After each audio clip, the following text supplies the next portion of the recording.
Bonsoir à tous et bienvenue dans cette nouvelle aventure d'histoire présentée par Monsieur Stario Land.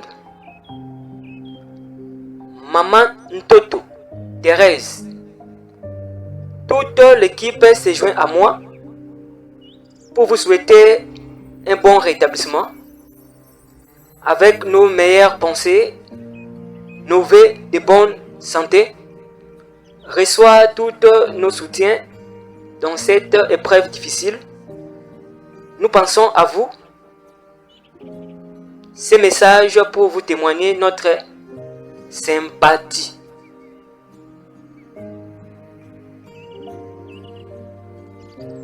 Notre histoire de cette journée ou de cette soirée, le titre c'est les pasteurs et la lumière.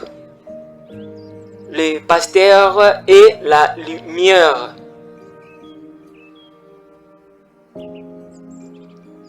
Dans un petit village de Mayombe au fond de la forêt, là nous sommes précisément dans le Congo central. Un pasteur nommé Thomas Paku. Le pasteur veillait sur la communauté. Il était respecté et aimé. Il consacrait sa vie à aider les autres, les offrant des conseils et soutien à ceux qui ont besoin. Cependant, il se sent parfois accablé par le défi qui rencontre les villageois. Un jour, une forte pluie rigoureuse, le village était frappé par une tempête et les routes devenaient impraticables. Et les villageois se retrouvaient isolés. Et notre pasteur, au nom de Thomas, il était très inquiet pour ses fidèles. Il décidait de parcourir le village pour s'assurer que tout le monde va bien. Armé d'une lampe à l'huile, il sort dans la tempête, déterminé à apporter du réconfort. Au fil et à mesure qu'il avançait, il rencontra plusieurs familles en difficulté. Certains manquent de la nourriture, d'autres ont besoin de soins médicaux.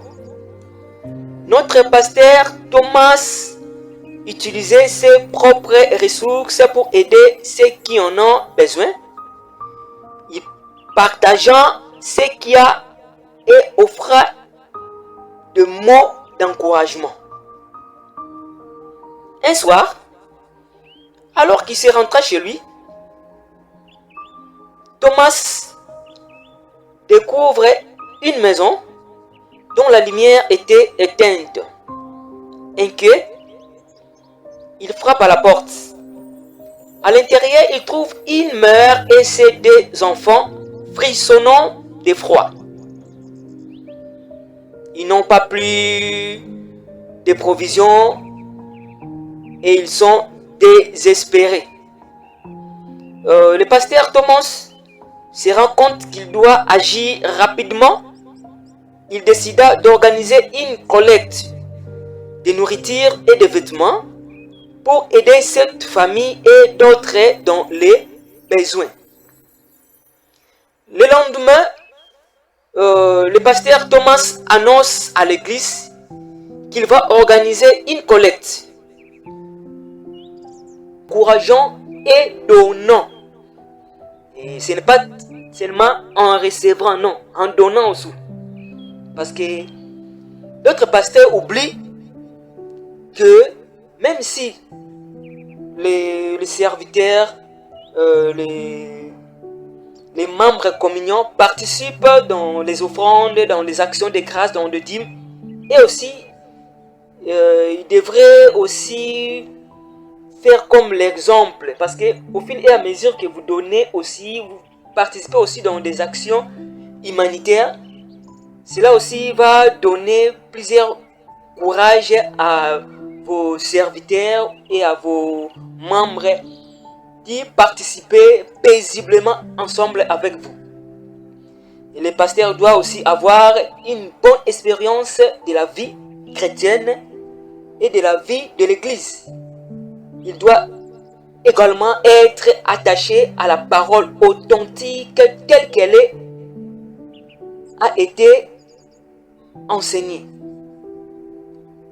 C'est un homme qui a l'écoute de la parole de Dieu, qui l'étudie et la médite continuellement.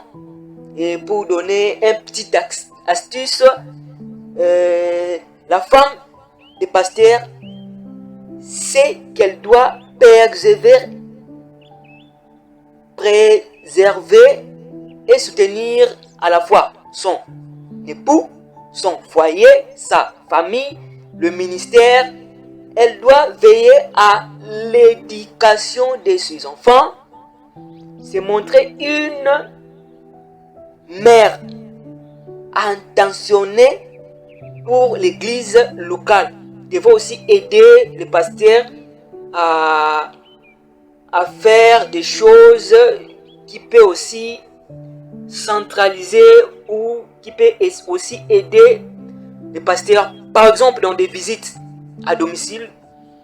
La femme d'un pasteur peut aussi faire en sorte d'aller visiter dans les veillées mortuaires, dans des cérémonies nuptiales, dans des cérémonies de baptême, dans des cérémonies de plusieurs sortes de l'église chorale, dans des cérémonies, des activités de la jeunesse, de maman pasteur, dans des activités de l'écodime. Vous devez aussi être là pour motiver aussi votre époux pour qu'il puisse mieux servir le Dieu qui sert facilement. Et mon souhait est que les anges fidèles de Dieu, je dis les anges fidèles de Dieu, qu'ils protègent le serviteur de Dieu. Parce que sans protection de Dieu, nos serviteurs vont tous être déraillés. Et nous laissons aussi cette journée entre les mains de l'Éternel. Nous laissons aussi les serviteurs de Dieu entre les mains de l'Éternel. Et nous aussi, pour que nous puissions être toujours ensemble, en communion avec les enfants de Dieu, pour qu'on puisse avoir la facilité de penser, de réfléchir, de comprendre des choses, de chercher encore d'histoire, pour qu'on puisse venir relater ensemble avec vous. Des big dédicaces à tous ceux qui me suivent et à tous ceux qui me connaissent. Là, c'est la voix de votre humble serviteur, Mystère Stereo Land. Nous sommes sur Sland TV. Bientôt là, tout serait disponible. De bonnes lectures à vous.